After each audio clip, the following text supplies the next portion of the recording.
ஆண்டவராகிய கிறிஸ்து இயேசுக்குள் மிகவும் அதிகமாக நேசிக்கப்படுகின்ற அருமையான உடன் விசுவாசிகளே, உங்கள் யாவரையும் வேர்ட் ஆஃப் காட் மினிஸ்ட்ரி சார்பாக இந்த காலை நேரத்தில் அன்போடு வாழ்த்தி வரவேற்கிறோம். இயேசுவின் அருள் நம்மோடு கொடுப்பதாக. நமது ஆரம்பம் பிதா, குமாரன், பரிசுத்த ஆவியின் நாமத்தில் உள்ளது. ஆமென். ஜெபிப்போம். சர்வ வல்லமையும் மிகுந்த இரக்கமும் கிருபை நிறைந்த நல்லாண்டவரை இந்த காலை வேலைக்காரர் என்று சொல்லுகிறோம். கடந்து போன இரவில் எங்களோடு இருந்து எங்களை காத்து குளிர்ச்சியான ஒரு சூழ்நிலை தந்திருக்கிறேன். நன்றி ஆண்டவர். இந்த வெயிலின் உஷ்ணத்திலிருந்து எங்களை காத்துறோம். இன்னும் நிறைய மழை எங்களுக்கு இந்த நாட்களிலே தர வேண்டுமா ஜபிக்கிறோம். காலை நேரத்தில் ஆண்டவரே வார்த்தைகளுக்காக ஜபிக்கிறோம். அடியார்களை ஆண்டவர் பயன்படுத்தும். அடிய நண்பர் சாரும் சகசார் எடுத்து பயன்படுத்தும். இதை கேட்டு பயன்பெறுகிற எல்லா மக்களுக்கும் இந்த இறை ஆசிரியர்களை பரத்திலிருந்து தந்து வழிநடத்தும். இறை மகனாம் இயேசுவின் மூலம் ஜபிக்கிறோம். நல்ல பிதாவே. ஆமென். காலை வேளையில் 225வது ஞான பாடலாகிய மாசற்ற ஆட்டுக்குட்டி நீர் சிலுவையில் தொங்கி என்ற ஞான பாடலை சாரோடு இணைந்து நாம் பாடுவோம். நம்முடைய பாடல் புத்தகத்தில் 225வது ஞான பாடல்.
பாடுகளின் ஆண்டவரும் இரட்சகரும் மீட்பெருமாக இருக்கிற இறைமகனாம் இயேசுவின் திருப்பெயரிலே இந்த காலை நேரத்தில் உங்கள் யாவரையும் அன்போடு நாங்கள் வாழ்த்தி வரவேற்கிறோம். இந்த நாளிலும் நாம் வாசித்து தியானிக்கும்படியாய் தெரிந்து கொண்ட கடவுளுடைய வார்த்தை அது பிலிப்பியர் 2ஆம் அதிகாரம் 5 முதல் 11 வசனங்கள் இருக்கின்ற இறை வார்த்தைகள்.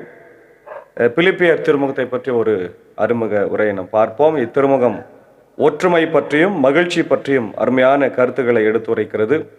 கிறிஸ்து இயேசுவின் வழியாய் அவற்றை பெற இயலும் என அழுத்தமாய் பார்க்கிறோம்.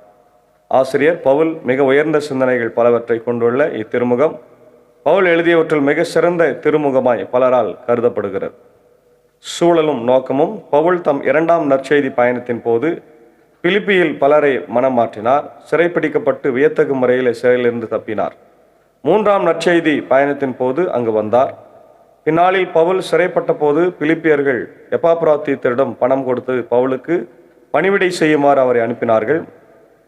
எப்பாப்ராத்து தீத்து கடுமையாக நோயுற்றார். குணம் பெற்ற பின் பவுல் பிலிப்பியர் திருமுகத்தை அவருக்கு எழுதி கொடுத்தார். தமக்கு உதவி செய்த பிலிப்பியருக்கு நன்றி செலுத்துவதற்காகவும் அவர்கள் மகிழ்வோடும் மன உறுதியோடும் கிறிஸ்தவ நம்பிக்கையோடும் இணங்க வேண்டும் என்பதற்காகவும் இந்நூலை அவர் எழுதுகிறார். இது எபேசிலிருந்து எழுதியிருக்க வேண்டும் என்று சொல்லப்படுகிறது. இந்த 2ஆம் அதிகாரம், பிலிப்பியர் 2ஆம் அதிகாரம் நாம் பார்க்கும்போது இது ஒரு கவிதையாகவும் பாடலாகவும் எழுதப்பட்டுள்ளதாக நம்ம பார்க்கின்றோம். இதில் இயேசு ஆண்டவருடைய தாழ்மை, அவருடைய மனதுருக்கம், அவருடைய தாழ் நிலை, கினோசிஸ் என்று கிரேக்க வார்த்தையில் பயன்படுத்துவோம். கினோசிஸ் என்று சொன்னால் இயேசு ஆண்டவருடைய நிலைமையை குறிக்கின்ற ஒரு காரியமாய் இருக்கிறது. அதுதான் இந்த பகுதியில் நம்ம பார்க்கின்றோம். இப்போ இந்த இடத்துல நம்ம பார்க்கும்போது, எனவே கிறிஸ்துவிடமிருந்து நீங்கள் ஊக்கம் பெற்றுள்ளீர்கள். அதுதான் ஆண்டவர் முதல்ல நம்ம ஆரம்பிக்கும்போது சொல்றாரு. இது கிறிஸ்துவின் தாழ்மையும் அவருடைய உயர்வையும் மையமாக கொண்டது. கிறிஸ்துவின் சிந்தை தாழ்மையின் சிகரம். அதான் நாங்கள் இந்த பகுதியில் நம்ம பார்க்குறோம். அப்போஸ்தலனாகிய பவுல் பிலிப்பி சபைக்கு எழுதும்போது விசுவாசிகள் ஒரு மனதோடு இருக்க வேண்டும் என்று அறிவுறுத்துகிறார். அந்த ஒரு மனதிற்கு அடிப்படையாக இருப்பது கிறிஸ்து இயேசுவில் இருந்த சிந்தை. அதான் முதல்ல ஆரம்பிக்கும் போதே நம்ம பார்க்குறோம். பாருங்க, 5ஆம் வசனத்தில் நம்ம பார்க்குறோம். கிறிஸ்து இயேசு கொண்டிருந்த மனநிலையே உங்களிலும் இருக்கட்டும். கிறிஸ்து இயேசு கொண்டிருந்த மனநிலை. இந்த உலகத்தில் இயேசு ஆண்டவர் வரும்போது அல்லது பிறக்கும்போது அவருடைய பிறப்பு, அவருடைய வாழ்க்கை, அவருடைய வளர்ப்பு, அவருடைய பாடு, மரணம், இவை எல்லாமே நம்ம பார்க்கும்போது தாழ்மையில் அது இருந்ததாக நம்ம பார்க்கணும். அவர் பிறப்பை எடுத்துக்கொள்ளுங்களேன். வழியில தான் பிறந்தாருன்னு சொல்றாங்க. தெருவில் பிறந்தவர், சத்திரத்தில் மாட்டு கொட்டையில கிடத்தப்பட்டிருந்தவர், கந்தை துணியிலே மூடப்பட்டிருந்தவர், எளியோர்கள் வந்து பார்க்கப்பட்டவர். அது மாத்திரமல்ல, அவர் ஒரு தச்சன் மகனாகவே வாழ்ந்தார். மரியாளின் மகன் என்று அவரை இகழ்ந்தார்கள், தச்சனின் மகன் என்று இழந்தார்கள். அவரே சொல்றாரு, எனக்கு இந்த உலகத்தில் இடமே கிடையாது, படுக்க இடமில்லை, உட்கார இடமில்லை, நரிகளுக்கும் முயல்களுக்கும் கூடுகள் உண்டு, குழிகள் உண்டு, மனுஷகுமாரனுக்கோ தலை சாய்க்க இடமில்லை என்று சொன்னவர் சாகும்போது கூட அவரை சிலுவையில் அறைந்த பிறகு அவரை வைப்பதற்கென்று கல்லறை ஒன்றுமே இல்லை இல்லையா? அவருக்காக சீமோன் கொடுத்தார் என்று நம்ம பார்க்கிறோம். அரிமத்தியா யோசேப்பு கொடுத்தார் என்று நம்ம பார்க்கிறோம். இப்போ எல்லாமே இயேசு ஆண்டவர் இந்த உலகத்துல துறந்தவராக, இருந்தும் இல்லாதவராக, அனைத்தும் பெற்றிருந்தும் பெறாதவராக அவர் வாழ்ந்தார். ஏன் அப்படின்னா இதுதான் கிறிஸ்துவின் சிந்தையாக நம்ம பார்க்கிறோம். ஆமென், அல்லேலூயா. இந்த ஒரு சந்தி காலத்துல நாம் எவற்றையெல்லாம் ஆண்டவருக்காய் இழந்திருக்கிறோம், எவற்றையெல்லாம் ஆண்டவருக்காய் பெற்றிருக்கிறோம் என்கின்ற சிந்தனை நமக்கு வேண்டும். அதான் நம்ம பார்க்கிறோம். இந்த அதிகாரத்தில் கிறிஸ்துவின் தாழ்மை மற்றும் மகிமையை குறித்து மிக அழகாய் விவரிக்கப்பட்டுள்ளது. கிறிஸ்துவின் தெய்வீகம், அதான் நம்ம 6ஆம் வசனத்துல பார்க்கிறோம். சமமான அந்தஸ்து உடையவராய் இருந்தார் இயேசு கடவுளோடு. ஆனால் இங்க என்ன சொல்றாரு? இயேசு கிறிஸ்து கடவுளுடைய ரூபமாய் இருந்தார். அவர் பிதாவாகிய கடவுளுக்கு சமமானவர், உரிமையை பிடித்து கொள்ளாதவர். அவர் கடவுளுக்கு சமமாய் இருப்பதை ஒரு கொள்ளையடிக்கப்பட்ட பொருளாய் கருதவில்லை. அதாவது தம்முடைய தெய்வீக உரிமைகளை தமக்காக பயன்படுத்தாமல் மனிதர்களுக்காக பயன்படுத்தினார் என்று நம்ம பார்க்கிறோம் இல்லையா? அதான் நம்ம 6ஆம் வசனத்துல பார்க்கிறோம். கடவுள் வடிவில் விளங்கிய அவர் கடவுளுக்கு இணையாய் இருக்கும் நிலையை வலிந்து பற்றி கொண்டிருக்க வேண்டியதொன்றாய் கருதவில்லை இல்லையா? ஆனால் தம்மையே வெறுமையாக்கி அடிமையின் வடிவை ஏற்று மனிதருக்கு ஒப்பானார். மனித உருவில் தோன்றி சாவை ஏற்கும் அளவுக்கு, அதுவும் சிலுவை சாவை ஏற்கும் அளவுக்கு கீழ்ப்படிந்து தம்மையே தாழ்த்தி கொண்டார். பார்த்தீங்களா? இதுதான் அவருடைய குணம்.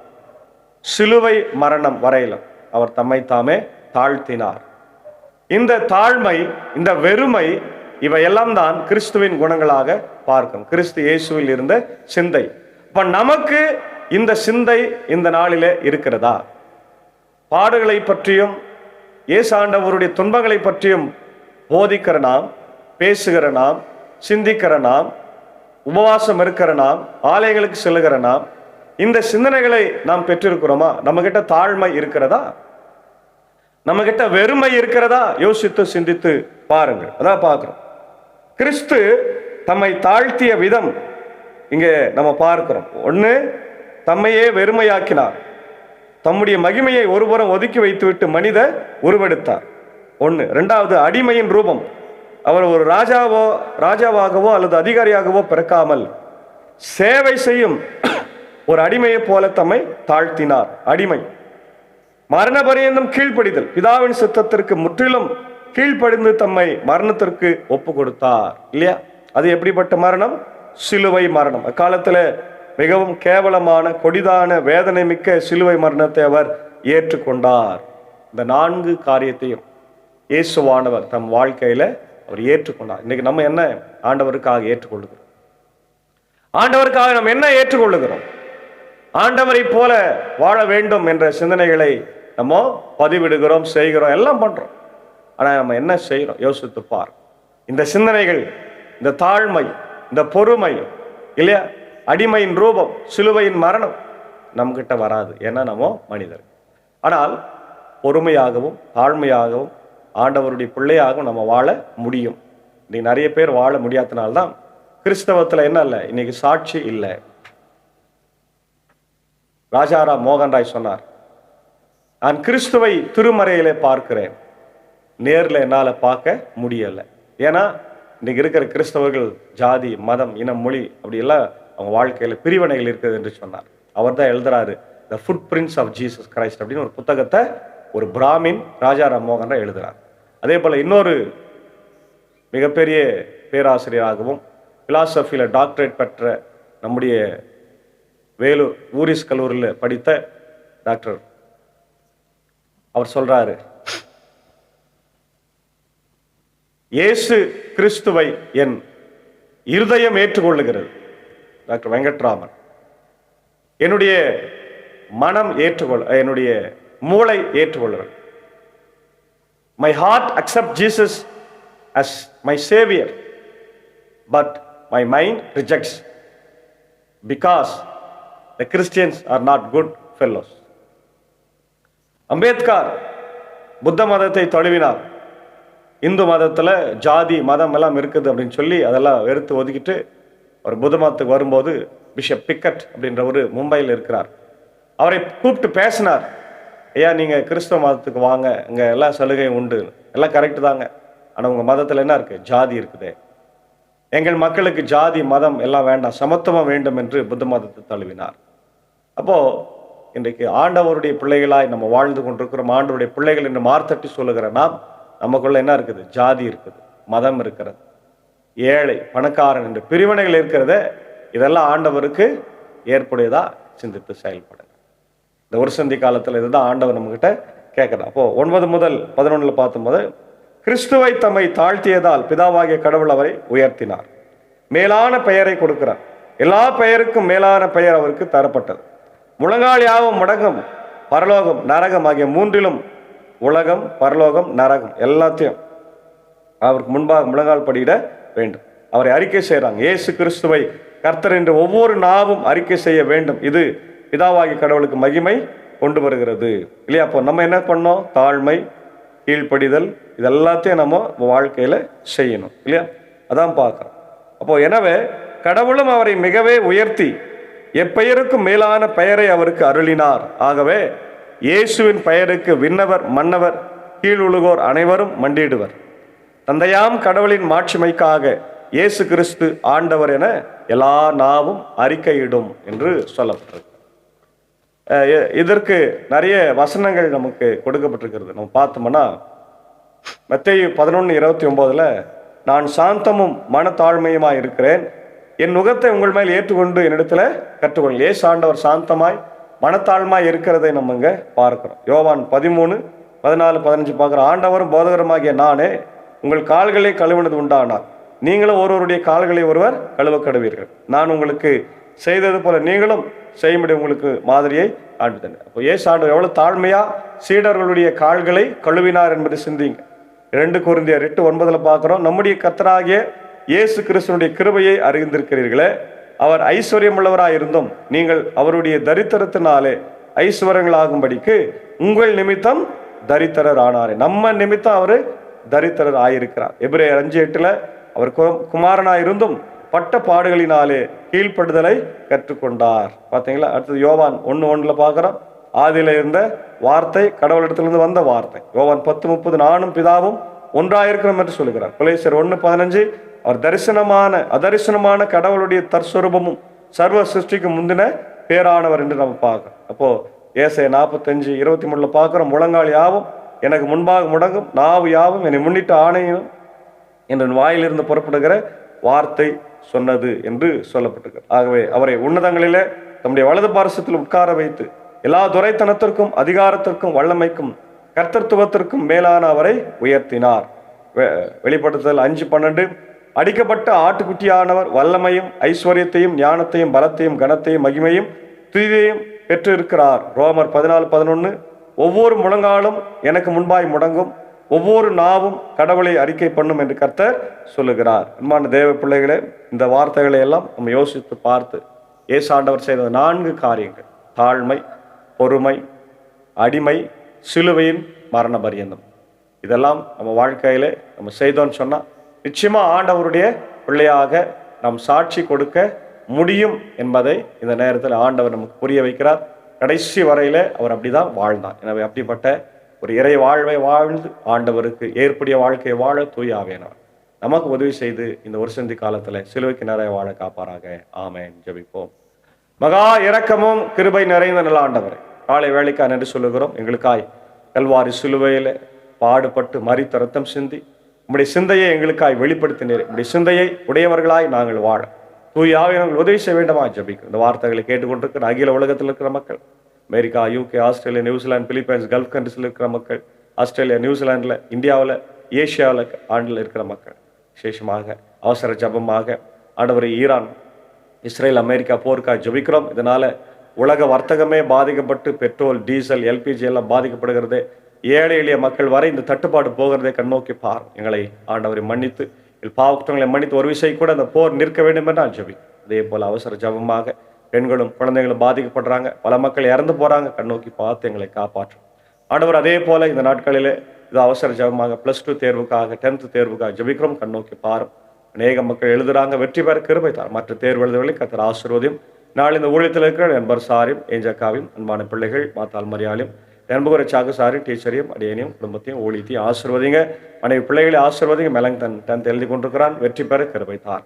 அடையின் பணியாற்றுகிற பாவனப்பள்ளி, மின்னூர், வடகரை, மேல் சனவ திருச்சபைகளை வழிநடத்தும் பாவனப்பள்ளி திருச்சபைக்காக ஜெபிக்கிறோம். ஆடவர் ஆலய கட்டுமான பணி நடக்க வேண்டும். பணம் இல்லாதனால இந்த 2 வருடமாக அது இழுத்து கொண்டிருக்கிறது. கண்ணோக்கி பாரம். நம்ம சுத்தமான அதை பார்க்கிறவங்க கேட்கிறவங்க ஆண்டவரே பணங்களை கொடுத்து ஜப உதவினாலே அதை தாங்கும்படியாக நான் ஜெபிக்கிறோம். தொடர்ந்து ஆண்டவர் இந்த நாட்களிலே இதோ வியாதியஸ்தர்களுக்காக ஜெபிக்கிறோம். இப்படி எல்மாங்கம் திருச்சியுடைய தலைவர் டிஎஸ்பி பாஸ்கர் சாருக்காக, இப்படி ஆயர் நிக்சன் ஐயருக்காக, இப்படிய லூக் பிரேம் சிங், ஆண்டவர் ஷாலினி, மெர்லின் கார்த்திகாவுக்காக, இப்படி தாமஸ் ஐயா கன்னடி டாக்டருடைய அண்ணனுக்காக ஆண்டவர் நான் ஜெபிக்கிறோம். கண்ணோக்கி பாரும். பலவீனங்களை மாற்றுறதுனால பிறந்த நாட்களை திருமண நாட்களை காணுகிறவர்களை ஆசீர்வதிங்க. மற்றபடி மற்ற எல்லா இடங்களிலும் ஆண்டவர் சிக்கா இருக்கிறவங்க எல்லாரும் கண்ணோக்கி பாரும். இப்படிய தாய் திருச்சபையாகிய ஐஎல்சிக்காக ஜெபிக்கிறோம். ஐஎல்சியுடைய பொறுப்பாளர்கள், ஆண்டவர் சபை சங்க பொறுப்பாளர்கள், இன்ஸ்டிடியூஷன்ஸ், குறிப்பாக என்னுடைய பெதஸ்தா மருத்துவமனை ஆண்டவருக்கு திறக்கும்படியாக நான் ஜெபிக்கிறேன். கண்ணோக்கி பார். உலக நாடுகளுக்காக ஜெபிக்கிறோம். இயற்கை ஆண்டவர் பேரிடர், அதே போல போர் பேரிடர், அதுவே ஒரு பேரிடராய் செயற்கை பேரிடராய் மாறி இன்றைக்கு உலகத்தை அழித்து கொண்டிருக்கிறது. என் தேவனை கண்ணோக்கி பார்த்து சீக்கிரமாய் நிறுத்தி அருளும். கண்ணோக்கி பார். ஒரு சந்தி காலங்களிலே எங்களை நீர் உண்மை சிலுவைக்கு நேராக எடுத்து பயன்படுத்தும். இந்த நாளில் கூட ஈவினிங்கில் நடைபெறுகிற எல்லா ஆண்டவர் ஒரு சந்தி கால ஆராதனைகளையும் நீர் ஆண்டவரை ஆசீர்வதியும். அடியனுடைய பாஸ்டர்கள் நடக்கிற ஆராதனைகளையும் ஆண்டவரே இதோ வீராங்கப்பம் திருச்சபைக்கு அடியன் இந்த நேரத்தில் செல்ல இருக்கிறேன். அதையும் கர்த்தர் ஆசீர்வதித்து வழிநடத்த வேண்டுமா ஜெபிக்கிறோம். நாள் முழுதும் கிருபை ஆசீர்வாதம் எங்களோடு கூட தங்கியிருந்து எங்களை பாதுகாத்துக் கொள்ள வேண்டுமா நான் ஜெபிக்கிறோம். என்னுடைய தேவைகள் எல்லாம் சந்தியும், பாவங்களை கூட ஒரு விசை கூட என் தேவன் ஆண்டவரை நீர் மன்னித்து எங்களை காத்தல வேண்டுமா ஜெபிக்கிறோம். இதை பொறுப்பேற்றுக்கொள்ளும் ஆசனம் சிலுவைநாதர் இயேசுவின் மூலம் ஜெபிக்கிறோம் நல்ல பிதாவே, ஆமென். சிலுவைநாதர் இயேசு கிறிஸ்துவுடைய அன்பு, பிதாவாகிய கடவுளின் அன்பு, பரிசுத்த ஆவியானவர் நம்மோடு கூட இருப்பதாக இந்த நாளில். ஆமென். God bless you all. ஸ்தோத்திரம். Praise the Lord.